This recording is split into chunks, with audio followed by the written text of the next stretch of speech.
are recording. Hello, hello, and hello from UAE, America, and the UK. That covers where we're all from. And we're here for another episode of You, Me, and Iced Tea, where we talk about the world of creativity, self-publishing, and we cover the questions that people may actually have when they are creating their own original content.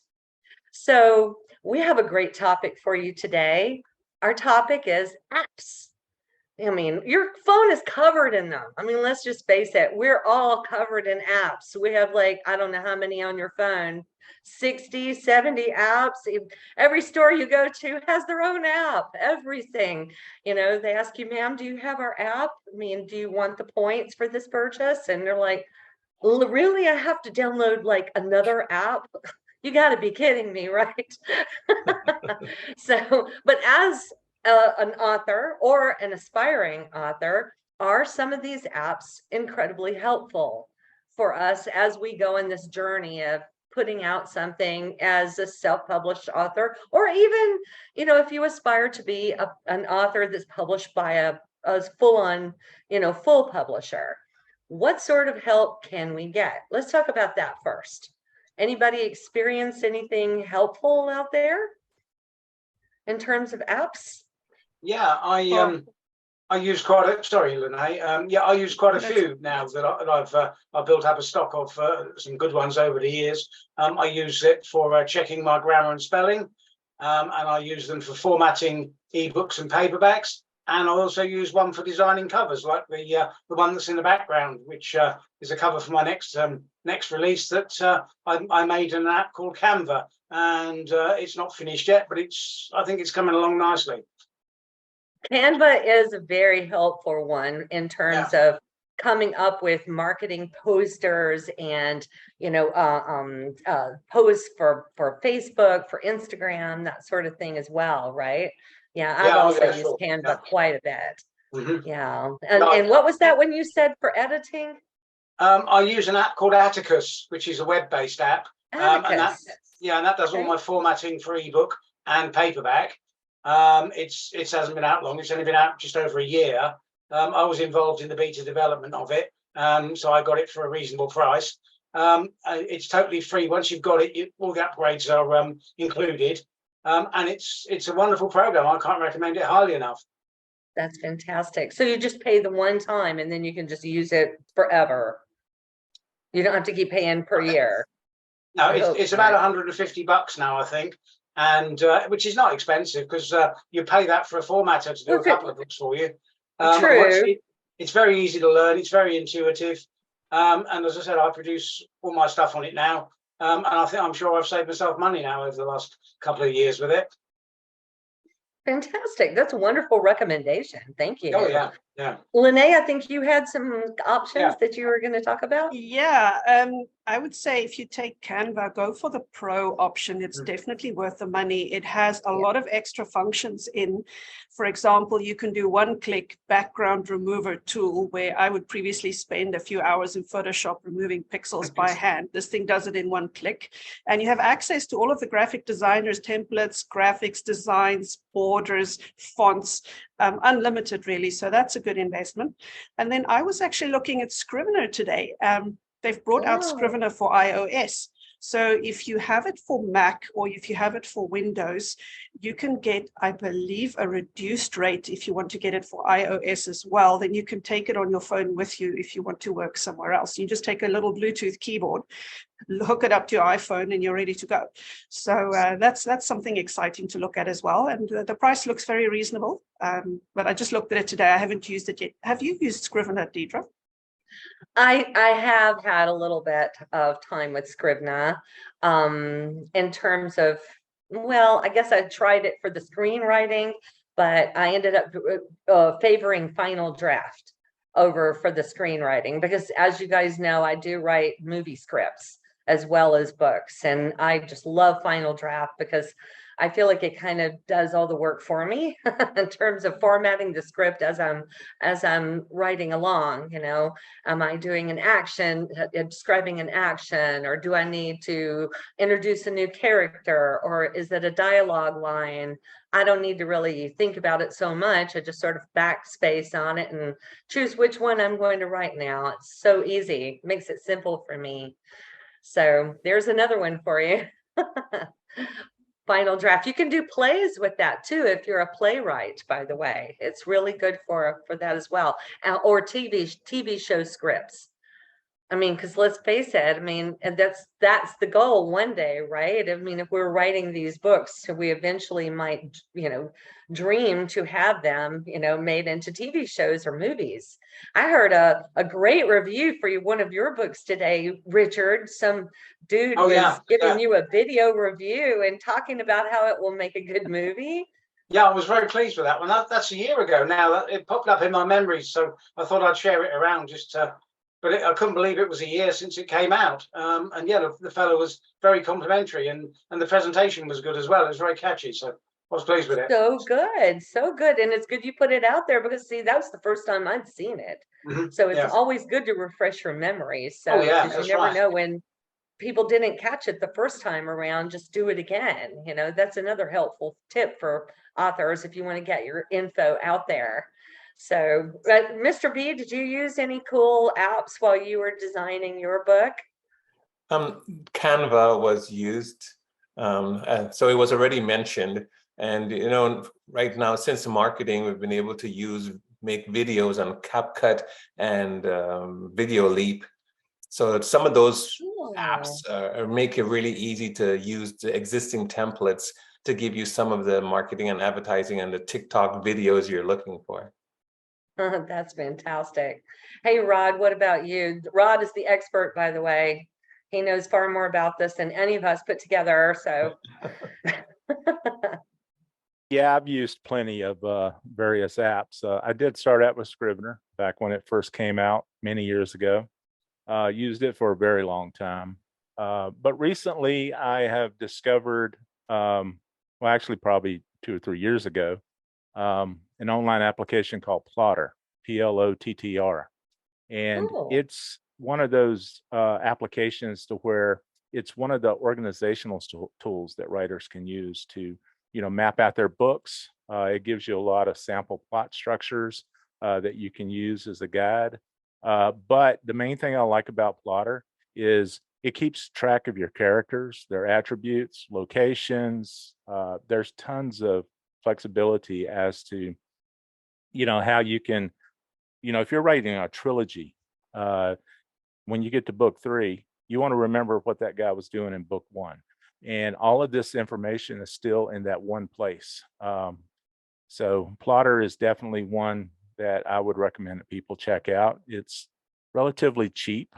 I think it's less than $100. I think it's an annual fee, but they update it regularly. There's a lot of support for it online and in YouTube, and a lot of mainstream authors as well as indie authors use it. I've also used Atticus, like Richard. I was asked to, you know, do some testing early on with it. I was very pleased with it. I think I even recommended it to you, Deidre, at some point. Yes, you did. But the big power that Atticus offers is the ability to go from writing and just format it out to ebook. That has been one of the things that a lot of indie authors struggle with, you know, trying to take their Word document and using online converters and not getting a good product in the end. Atticus is fairly competent when it comes to editing and outputting ebooks, and it'll do EPUB 2, which is the more modern format for EPUB. And I've tested it. I've tested it out with your books, Deidre. But that is another one that I would highly recommend, and it is very affordable. I bought a lifetime of membership back when it was offered, and I think it was like $200, but it's a lifetime. But they do That's also good. have a annual fee, I believe, but which is very affordable. It's a lot cheaper than hiring somebody like me to format your book For for me. you. Yeah. So, Rodney, Rodney, I have a question quickly about Plotter. mhm. Do you have a functionality in that if you say, give a specific little tidbit to a character and says they have a phobia of frogs, can you create that into a lexicon, like a little, so you can search back for different things? Does it have that functionality to create that as you write, or do It you have to go does. and do it manually? No, it does. It has tagging and keywording. Also has a nice little search feature to where you can search by those. So Awesome. That's cool. eventually, That's I believe they'll add some scripting support. So if you really want to go out on a ledge and write your own scripts, for doing those type of applications, then I think it'll be supported soon. As a developer, I always wrote my own apps to do various things. Like Deidre uses Microsoft Word. I despise Microsoft Word. So I wrote a script. I wrote a script that imports all of her Word documents and exports them out to a text file. But little things like that. But now these applications, it's built in. The software that I use whenever I'm actually creating a print book, I used to do it the hard way in InDesign, which was, the way most layout print people do it. Nowadays, and that took you ages, didn't it? I know. And then also whenever we like increase the font, I'd have to go back through the whole book and, change the spacing and leading and all that. So I use a program called Vellum on the Mac. It's been around for several years, but it already has a couple of pre-formatted output for print books. And it is just so easy to use. It's a little pricey, but I bought it, a long time ago, and I have a lifetime edition of it. So I'm kind of glad I bought it back then. But I've done a lot of layouts with Vellum recently, and I don't even look at InDesign anymore. Is there a version for Word or for people who don't have Macs of Vellum that you can recommend? It's Mac only. But I do believe Atticus is moving in that direction. So Atticus, it's trying to be the Vellum for PC. It's arguable whether it's totally there yet, but it's certainly on the right sort of track, and it can probably do 80%, 90%, I guess. At the moment, they've just developed the function for making box sets and for making worldwide templates, so you can just drop your new document into the existing template without having to create a new one, and stuff like that. The Vellum's been doing for a while, but they are certainly getting nearer to it being 100% Vellum, but for PC at probably 50% of the cost. Yeah. Richard, can I please place an order for an entire box set of the whole Andorra Pet collection when you write the last book? Because nothing irritates me more than buying a box set and then the author adds another book. So I would like, for aesthetic reasons, to have one set of them all, please. Okay, I mean, the one that's behind me now is the 5th. I'm certainly going to write a 6th. The first 3 are in a box set, which you probably noticed. The second 3 will be the same, and then I can probably do an omnibus edition. But the problem with Amazon is that once you get to a certain page count, you've got to stop. They won't print anything that's over about 700 pages Really? as a paperback. Yeah, just hang on a second. I think I showed you this one last week. This is a box set of my, you can't see it very well, a box set of my Balkan Put series. it right in front of your face. Yeah, it is. Yeah, This is well, under I thought that would 700 work. pages. This is 655 pages, and that's about as much as they'll do on one paperback. And to be quite honest, it's quite a size anyway, so you wouldn't really want to pick up anything more than that. No, that's an autobus. That's nice. Yeah. That's terrific. Oh, by the way, this is the commercial moment that Mr. B suggested that I put in the podcast. So if any of us want to talk about offers that we have now, books that we're reading at the moment, or whatever we're wanting to call attention to, now is your time. So I've got something this week. I've got something. So it will show us. Wow. This is a book published by Namaste India magazine. It's a first edition, and I'm one Nice. of the artists featured in it. Nice. So here's my artwork. Wow, that's beautiful, Lene.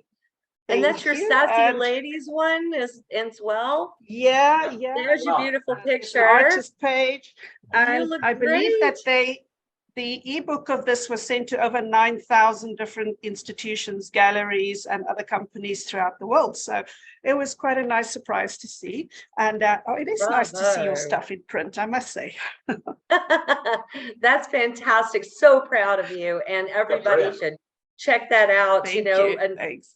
maybe we should make sure that is there a link where people can I can get the or- link to the ebook for people to take a look. I'll just get it from the curator, and then Mr. Okay. B can put it on the YouTube afterwards. on the description of the episode? Absolutely. Yeah. Well, I have a little something today as well. I have been accessing some free codes for my audiobooks.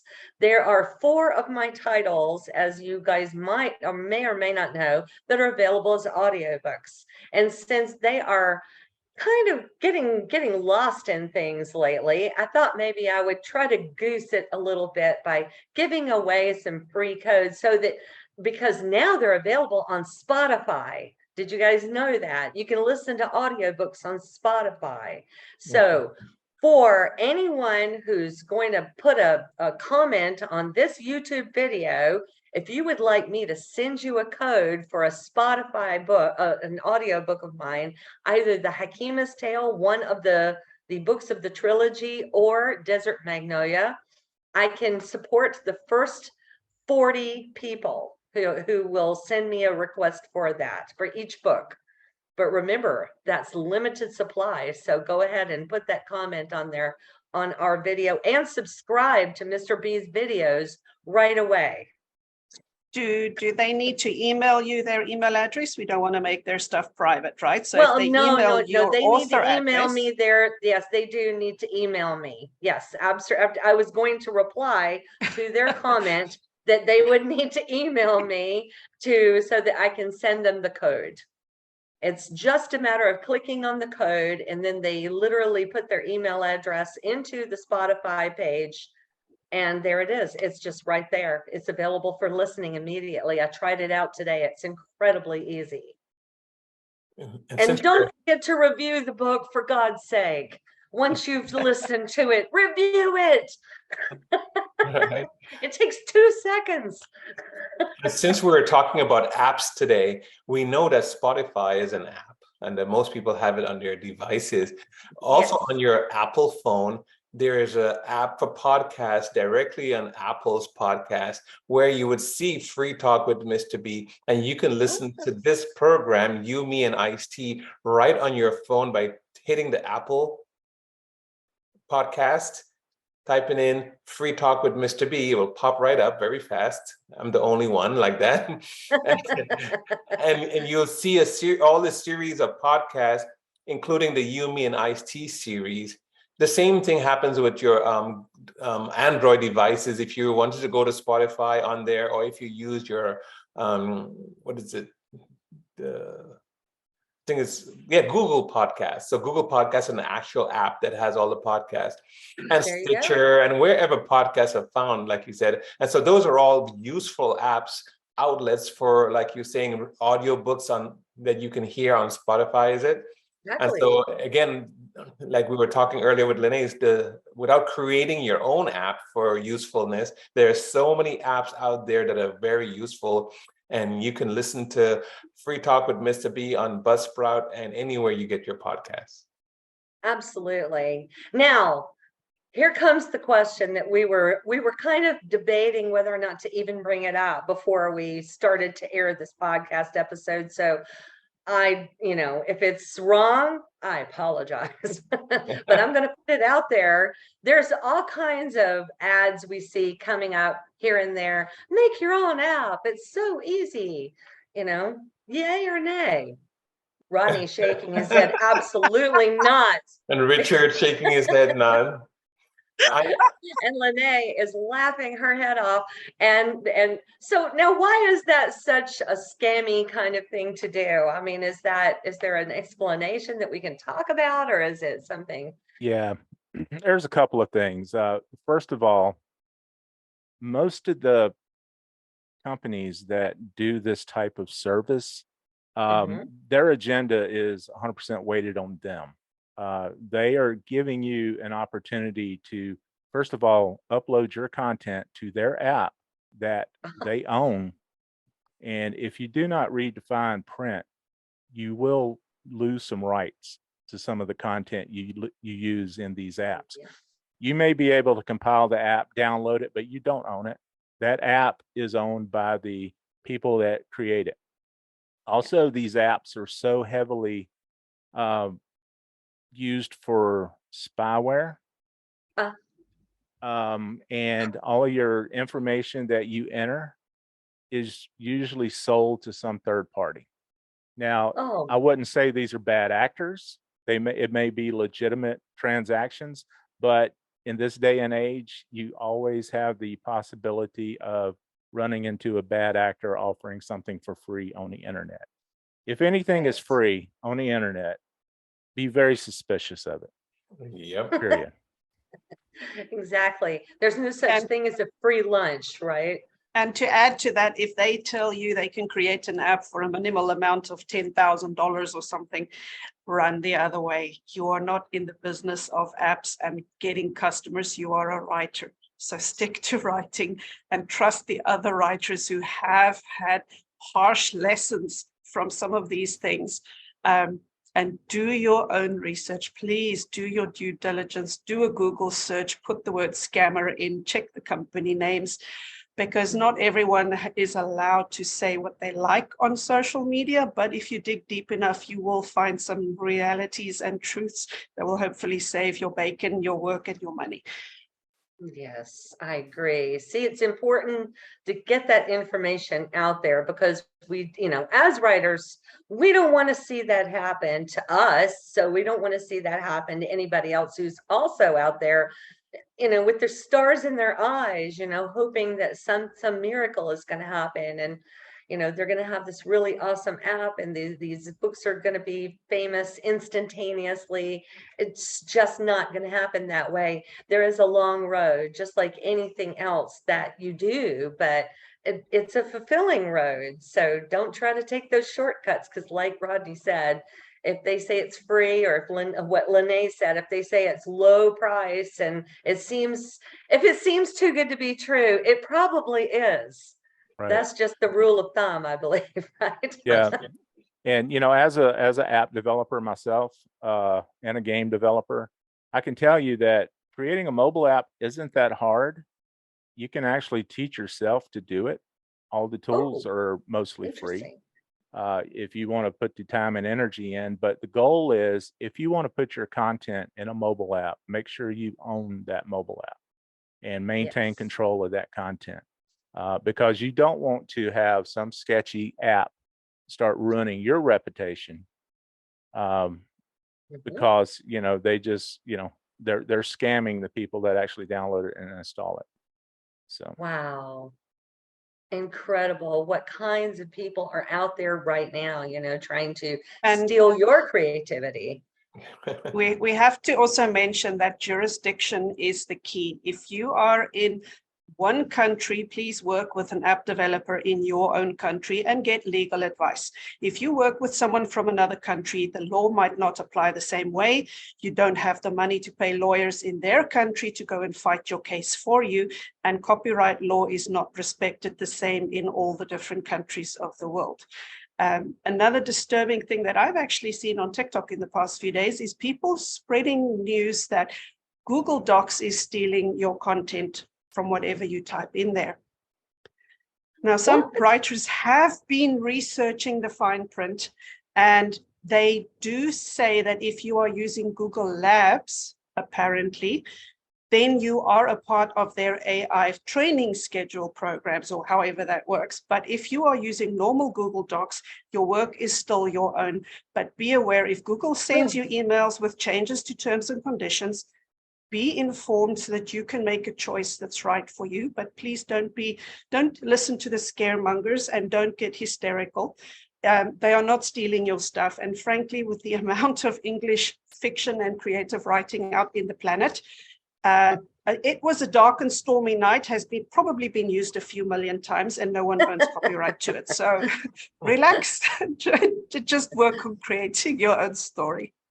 Absolutely. Absolutely. Well, I think we've covered, I mean, we've really put out a lot of useful information out there today, which I hope, listeners and viewers of our YouTube version of this show will benefit greatly from. If you guys have any other questions, though, you're out there and there's something we didn't cover, be sure and write to Mr. B at, Free Talk with Mr. B, or leave a comment even on this YouTube video or on the podcast episode, and let us know, or even any of our Facebook pages, or any of our Instagram pages, let us know if there's something else you wanted to know about, and we'll do our best to find out for you, because we're helpful people like that. Right, Mr. B? Well, absolutely. It's a way of giving back, because again, this is it was not designed to generate revenue, this program. So it was, and it's generated for giving back. So if we're giving back, if someone has something they're interested in knowing about, we can give that back without the costs. If someone asks us to do a major research, then we'd have to make a contract. Exactly. We can't go too far, but we can give you answers that we already know. Yeah, because you guys are all definitely subject matter experts, and even I'm sitting here amazed with the kind of things I'm learning. So thank you so much always for being here. Oh, absolutely. Thank you. And thanks to all of you guys for joining us today. All the co-hosts of this program, I appreciate you very, very tremendously. And all of you guys the viewership keeps going up on YouTube. So keep on watching and tell all your friends and have them watch it and subscribe too. And we'll keep spreading our message out there, and have a glass of iced tea with us next week as we cover another wonderful topic. Y'all have a good time now. We'll see you next time. You're here. Bye.